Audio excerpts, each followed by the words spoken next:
November 18th, 1996. I was scared, angry, frustrated, sad, lonely, hurt. Um, there was a lot of emotions there. And CPS had been called before. You know, there are people who are trying to save me who will remain nameless. Um, but back in those days, um, people were often given a heads up on them coming. And so they had time to straighten up the house, get rid of the cigarette butts, get rid of anything that could be deemed abusive or neglectful. And this time it didn't work.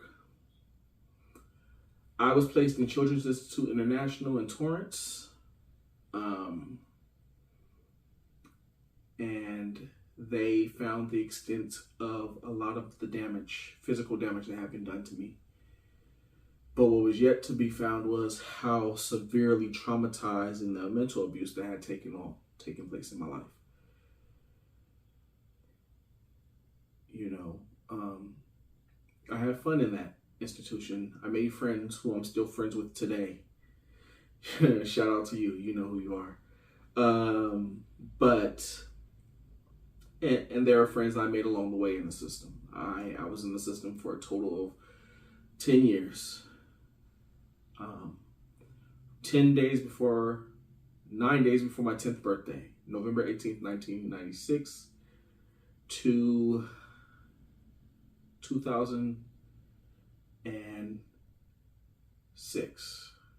2006, yeah. Right before I turned, about 6 months before I turned 20, my case was closed. So while I was in CII, as we called it, I met some of the most amazing staff and most caring staff. But I still didn't feel like I fit. And I finally was at a place where I felt like I was safe enough to lash out, I guess. And the first thing I lash out at is a shot. You know, they want to bring my immunization records up and they want to give me a shot. And, you know, I had a good therapist there, Daisy. You know, very caring. Booker. There's a few other people who I can't think of off the top of my head, but you know, Kia. There were some people there that absolutely cared about me, and but it didn't stop me from being angry about the situation and the circumstance. And in that, I found myself kind of just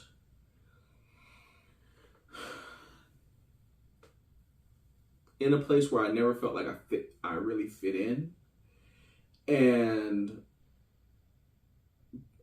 because I went off the way I did, I ended up in my first mental health institution that's actually still standing today. So I'm not going to talk about the institution. There were some good things about it, some absolute horrendous things about it. But there was one staff there. She was pretty tough, but you know, fair, and you know, I think she felt like she had to be that tough. So I hold no grudges, but I went there, and I was there for approximately a week. I got put back into CII. That lasted maybe another month or two. Then I got placed back at this mental health institution. And, you know, and they started drawing their conclusions about what was wrong with me. And I went from there to McLaren Hall, what we like to call McLaren Hall. And my first stint at McLaren Hall was probably about, it was a few months. I was there for a few months. And from there, I went to Rialto. This was back when the Guadalupe homes existed. They don't exist anymore. But while I was at McLaren, it was fun. It was chill. I had my favorite staff. I had my not so favorite staff. I had, and people, you just know who cares about you and who doesn't. And I went from that placement to, like I said, to Rialto. Olivia was my favorite staff at Rialto, no doubt. That girl, you can tell she absolutely cared about the kids that she worked with. I didn't stay there long enough. I got into a fight with a kid after, he said some things and it ended up in a yo mama joke. And, that's typically how it was for me when I was younger. You can say a lot of things about me. I'm going to ignore it. But the moment you brought my mom's up, we're going to have a problem. I was never the jokey joke kid. I was never the one you wanted to joke with because I never joked with you, to kind of give you the inkling that I was not the jokey joke kid. I was not even the one on the outside laughing at other people getting, bagged on. So I typically was quiet and stayed to myself. And when people started joking, I kind of walked away. So, because I always knew it was going to end badly. I knew somebody was going to get mad somewhere, some way, somehow. And I always knew that because I was one, right? Like, you couldn't joke with me. But I ended up in a fight at Rialto.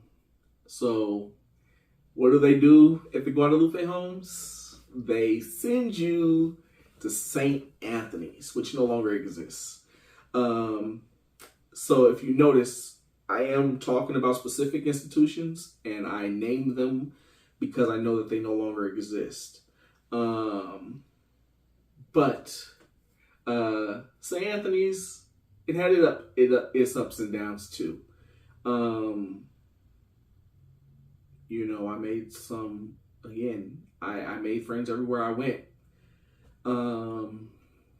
Not for anything, and I also made enemies. I made enemies because I was quiet. I made friends because I was quiet. And so at St. Anthony's, they were a little bit more military style. You get up in the morning, you make your bed, you do your exercises, you work out, you work out, you eat your breakfast, you go to school, rinse, repeat every day. You were lucky on a Saturday and Sunday when you didn't have to do that.